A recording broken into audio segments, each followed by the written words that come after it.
नमस्कार, माझं नाव सजल कुलकर्णी. मी रिव्हायटलायझिंग rainfed agriculture network Maharashtra याचा समन्वयक म्हणून काम बघतो. गेल्या 100 वर्षापासनं आपल्या देशामध्ये पशुगणना होते आणि या पशुगणनेमध्ये यावर्षी पहिल्यांदा भटक्या पशुपालनामध्ये असलेल्या जनावरांची गणना होणार आहे. स्वातंत्र्यानंतर नाही तर गेल्या 100 वर्षात पहिल्यांदा असं घडतं आहे. तर आपल्या एकंदर देशामध्ये राज्यामध्ये असलेल्या पशुधनाची संख्या किती आणि त्याच्यानुसार ही संख्या पुढे आल्यानंतर त्यांना लागणाऱ्या सेवा योजना त्याच्यावरती लागणारी इन्व्हेस्टमेंट जी आहे त्याच्यासाठी ही गणना महत्त्वाची असते. पाळीव जनावरं सगळे गाई म्हशी शेळ्या मेंढ्या तर आल्याच, पण याच्या व्यतिरिक्त गाढवं डुकरं त्यानंतर कुत्रे घोडे उंट या सगळ्या जनावरांची याच्यामध्ये गणना केली जाणार आहे. पशुगणना करताना धनगरांव्यतिरिक्त धनगर तर आहेतच, पण त्याच्या व्यतिरिक्त असलेले जे समाज आहेत जे भटकं पशुपालन करतात, काही स्थानिक पातळीवरती करतात, काही स्थलांतर मोठ्या प्रमाणात करतात, ते स्थलांतरामध्ये असलेले जे जनावर आहेत त्यांची गणना जी बऱ्याच वेळेला राहून जाते आणि ती राहून जाते त्यामुळे त्यांच्यापर्यंत सेवा पोहोचवू शकत नाही. तर त्या दृष्टीने ही गणना महत्त्वाची आहे. महाराष्ट्रात मुख्यतः धनगर हा समाज भटकं पशुपालन करतो, मेंढ्या घेऊन फिरतीवर ते असतात. पण त्याच्याच बरोबरीने आपल्या राज्यामध्ये जवळपास 8 ते 10 असे समाज आहेत की जे अशा प्रकारचं पशुपालन करतात. त्यातले मुख्यतः धनगर सोडल्यानंतर मेंढ्या पाळणारा जो समाज आहे तो आहे कुरमार समाज. गुजरातच्या कच्छ आणि भुज जिल्ह्यामधनं आपल्याकडे महाराष्ट्रात आलेला ढेबरिया रब्बारी समाज, राजस्थानातनं महाराष्ट्रामध्ये मायग्रेट झालेला रायका समाज, त्यानंतर सौराष्ट्रातनं गुजरातमधनं महाराष्ट्रात आलेला भरवाड समाज, यांच्या व्यतिरिक्त बंजारा समाज काही प्रमाणात आहे. काही प्रमाणामध्ये चंद्रपूर गडचिरोली भागामध्ये गोलकर समाज आहे, कुरमार समाज आहे.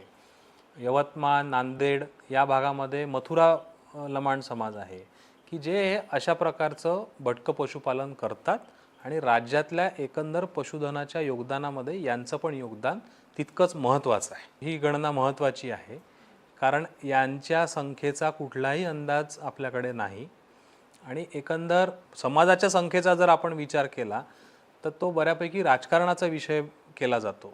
पण मुख्यतः अशा प्रकारच्या पशुपालन ही एक सिस्टीम आहे जनावरं ठेवण्याची आणि ही एक सिस्टीम आहे जी निसर्गासोबत अशा प्रकारचं पशुपालन घडवून आणते आणि आपली जी एकंदर अन्नसाखळी आहे, मनुष्याची जी अन्नसाखळी आहे किंवा एकंदर जी शेतीची जी सिस्टीम आहे ती मेंटेन करण्यामध्ये सुद्धा यांचं योगदान आहे. तर त्याला अनुरूप संख्या मिळणं आणि त्याच्यानुसार पुढच्या योजना आणि पुढच्या सगळ्या सेवा त्यांना पुरवणं हे या पशुगणनेचं महत्त्वाचं एक पैलू समजला जाऊ शकतो. भटक्या पशुपालनामध्ये असलेल्या सर्व पशुपालकांनी त्यांच्याकडे असलेल्या जनावरांची नोंद या पशुगणनेमध्ये करून घेणं आवश्यक आहे. तुम्ही तुमच्या स्थानिक पातळीवरती असलेल्या दवाखान्यांमध्ये, जिल्हा पातळीवरती असलेल्या दवाखान्यांमध्ये स्वतःहून आपल्या जनावरांची जर गणना करून घेतली, त्याची जर नोंदणी व्यवस्थित झाली तर येत्या काळामध्ये साध्या लसीकरणासारख्या ज्या गोष्टी असतात त्यासुद्धा संख्या बरोबर मोजमाप झालं नसल्यामुळे त्या लसी पण तितक्या प्रमाणामध्ये मिळत नाहीत आणि त्यांनी येणारी रोगराई, त्यांनी होणारं नुकसान हे टाळता येऊ शकतं. राज्य शासनाची पशुगणनेची आतापर्यंत चालत आलेली जी यंत्रणा आहे तीच यंत्रणा हे काम करणार आहे. जिल्हा पातळीवर, तालुका पातळीवर, गाव पातळीवर जे गणना करणारे अधिकारी आहेत तेच ही गणना करणार आहेत.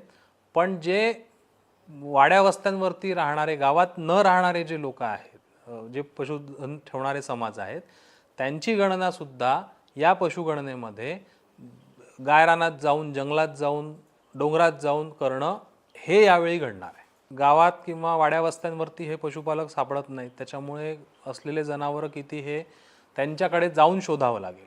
हे सगळ्यात मोठं आव्हान आहे. दुसरं म्हणजे की अशा प्रकारचं पशुपालन करणारे समाज कुठले आहेत आपल्या राज्यामध्ये त्याची एक लिस्ट, त्याची एक यादी राज्य शासनाकडे असणं आवश्यक आहे.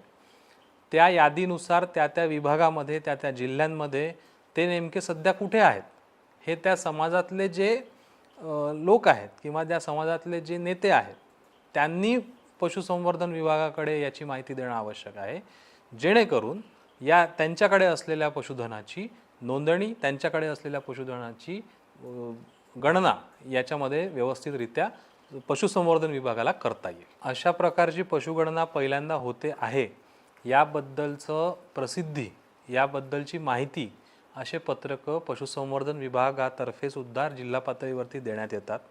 त्याशिवाय रेडिओ, टी व्ही म्हणजे दूरदर्शन आणि व्हॉट्सअप किंवा फेसबुकसारख्या सोशल मीडियाचे जे प्लॅटफॉर्म्स आहेत, इथे सुद्धा या विशिष्ट समाजाच्या, या भटक्या समाजाच्या पशूंची गणना होणार आहे यासंबंधी प्रसिद्धीपत्रकं व्हायरल होणं आवश्यक आहे. भटक्या पशुपालकांच्या जनावरांची होणारी पशुगणना ही पहिल्यांदा होते आहे. त्या अनुषंगाने सगळ्या पशुपालकांना मी असं आवाहन करीन की तुम्ही ज्या कुठल्या भागात असाल, तुम्ही तुमच्या मूळ गावी नसाल, स्थलांतर झालेले असाल, तरीही तुमच्या जवळच्या दवाखान्यामध्ये तुमच्याकडे असलेल्या जनावरांची नोंदणी करून घ्यावी.